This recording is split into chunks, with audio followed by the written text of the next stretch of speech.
Is your Nikon D5600 struggling to lock onto its subject, leaving you with frustratingly soft images? Today, we're diving deep into common autofocus issues with your Nikon D5600 and arming you with the fixes to achieve tack-sharp photos every time, in just about 90 seconds. First, let's talk settings. Ensure your camera is set to an appropriate autofocus mode for general shooting. Single-leaf AFS locks focus when you half-press the shutter for moving subjects. Try continuous AFC, which continuously adjusts focus.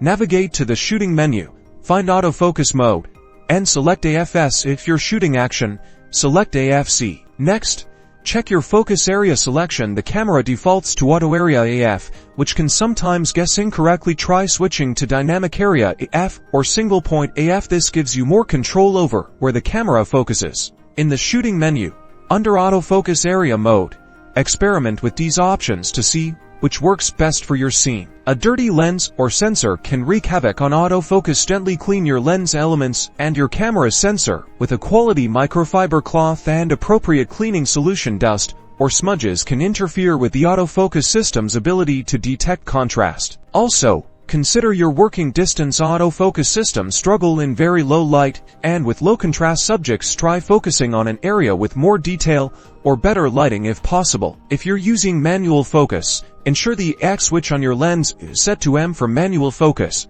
and the AX switch on the camera body itself is also set to M if it's on A.